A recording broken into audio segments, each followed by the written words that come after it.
Hi everybody, I hope things were fun for you over the weekend and we all survived daylight savings time, that cycle that we all love so much. They have returned to standard time now, the clocks are now back to that, and it can be challenging sometimes to make that switch, especially in the spring when we lose that hour of sleep.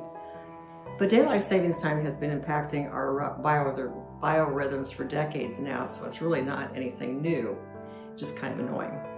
Back in the 60s though, my family lived in Western Iowa and we're good friends with several families in our two churches, one of which was an older family, an older couple who farmed in the area. The older gentleman was kind of independent and ornery and absolutely refused to change his clocks or observe daylight savings time. He instead lived by the sun, just as God intended. He and his wife learned to adjust their schedules somewhat to accommodate those around them, but every so often they'd wind up at our house around 9 o'clock in the evening to visit or play cards with my parents. My parents would graciously welcome them into our home every time, despite the late hour. The pros and cons of daylight savings time have been endlessly debated, but there's a passage in Scripture that describes an incident that's far more monumental than changing the clocks an hour forward or backwards. This event wasn't just manipulating a clock, but involved the sun actually standing still for an entire day. The account is found in the Old Testament book of Joshua and describes a time when the Hebrew people were fighting for possession of the promised land, just as God had shared with Moses. During the battle, Joshua, who was Moses' successor, prays to God to make the sun stand still so the Hebrew armies would have more time, more daylight, to defeat their enemies. On the day the Lord gave the Amorites over to Israel, Joshua said to the Lord in the presence of Israel, "Sun, stand still over Gibeon, and you, moon, over the valley of Ajalon." The sun stopped in the middle of the sky and delayed going down about a full day.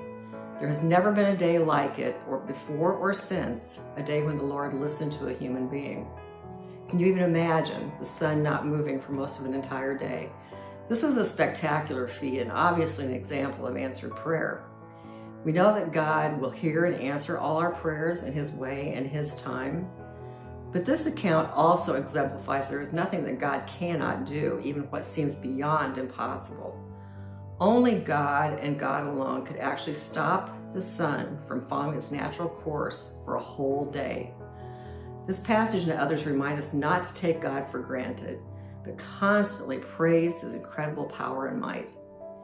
Only our deepest reverence and awe belong to God, who has control over everything, including the sun, moon, and stars, as well as each and every one of us. Every encounter we have with God should be filled with praise and adoration as we bow before the Creator of the universe, who desires to hear from us and invites us into His presence. We were made in God's image to be in relationship with Him and with each other. So in your prayers and time with Him, give thanks for the mystery of His love and His grace that are freely given to us and showered upon us at all times. Have a fantastic week. Bye.